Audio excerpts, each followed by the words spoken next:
Welcome students, welcome to Singh coaching classes. हमारा एक नया कोर्स हमने निकाला है जिसका नाम है 10 मिनट्स एक्सप्लेनेशन। हम इसमें कोई भी चीज़ 10 मिनट्स में एक्सप्लेन करना चाहते हैं और इसकी मदद से बच्चों को बहुत बेनिफिट होगा। चलिए, आज हमारा टॉपिक है व्हाट इज़ लाइट। दोस्तों, हम इसमें बहुत कुछ डिस्कस करेंगे।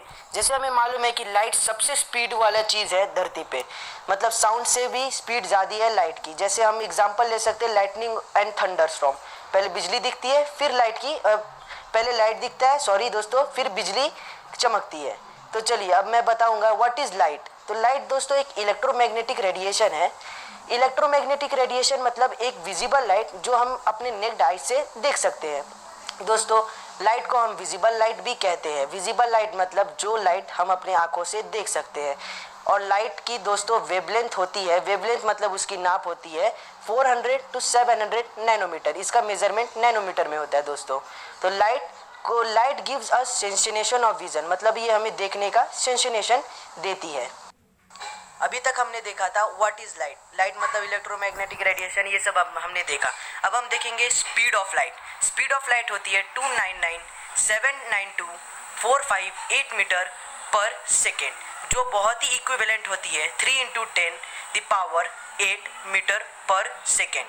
तो ये लाइट सबसे स्पीड वाली चीज़ होती है और लाइट की जितनी स्पीड अभी तक किसी की भी नहीं है। साउंड इसके बाद आता है। तो अब हमारा टॉपिक है what is refraction of light.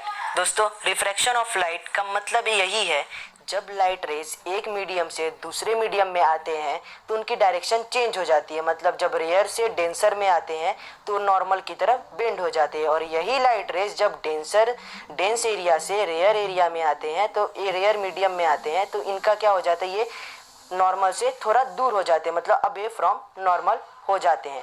मतलब इसका यही है what is refraction of light. इसका मतलब है light rays change their direction when from one transparent medium to another transparent medium and this is called refraction of light. यहाँ पे अगर साइंटिफिक लैंग्वेज में light refraction is the bending of light, it also happen with sound, water and other waves and it pass from one transparent substance into other.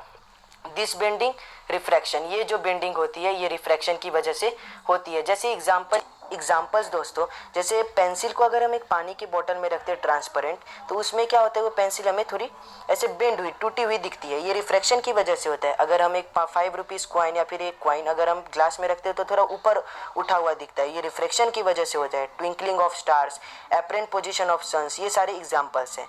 अब हमारा topic है refraction through a glass slab.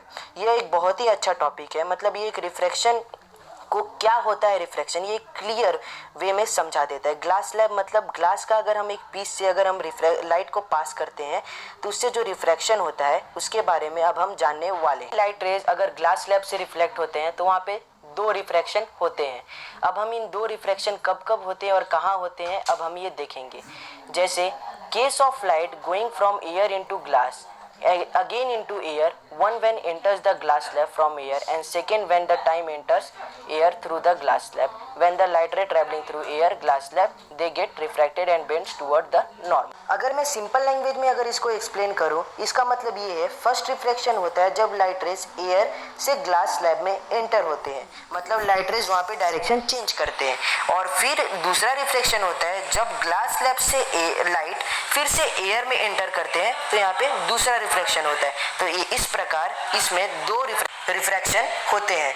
तो अब हम इसको और मैं इसको डिटेल में एक्सप्लेन करूंगा। तो अभी मैं इसको जैसे एक डायग्राम से एक्सप्लेन करूंगा, तो अभी हम डायग्राम वो देखेंगे। पर मैं इसे एक बार और रिकैप कर देता हूँ। मतलब यही है, the first refraction occurs when light rays enter glass slab and second refraction occurs when light rays enters air, means from glass slab to air. अब हम इसको डायग्राम से एक्सप्लेन करते हैं। ये हमारा डायग्राम है। डायग्राम का एक्सप्लेनेशन स्टार्ट करते हैं। इस डायग्राम में हम एक ग्लास स्लैब लेंगे PQSR।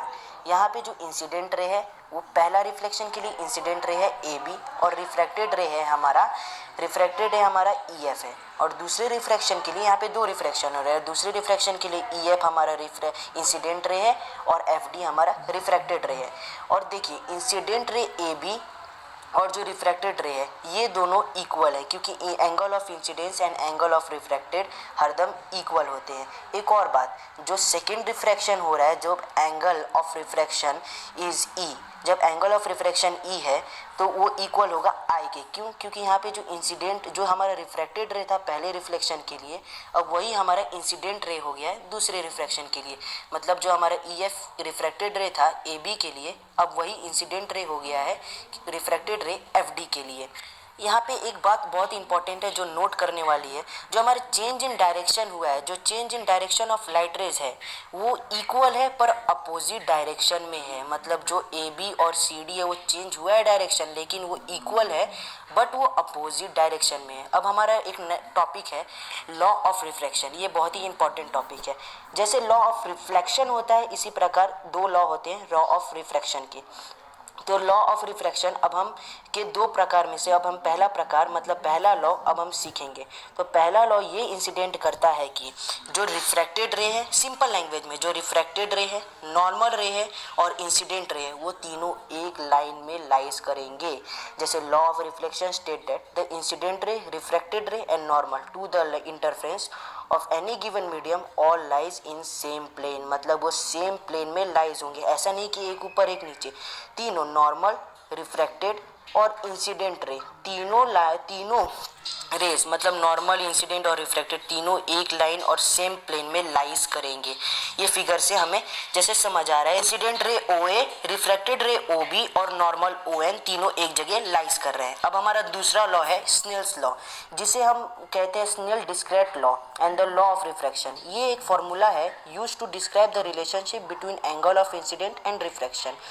तो इसका मतलब ये होता है, जो लॉ ये लॉ इंसिडेंट करता है कि जो the Snell's law state that the ratio of sine of angle of incidence and refraction is equivalent to the phase velocity in the two medium. मतलब दो गिवन मीडियम में जो एंगल ऑफ इंसिडेंस रहेगा वो एंगल ऑफ रिफ्रैक्शन के constant में रहेगा। जैसे n1 upon n2 is equals to sine theta 2 upon sine theta 1। ये फिगर से हमें ये समझ आएगा, जो इंसिडेंट रे है एक मीडियम से दूसरे मीडियम में आया तो sine of angle of incidence upon sine of angle of reflection ये कांस्टेंट है।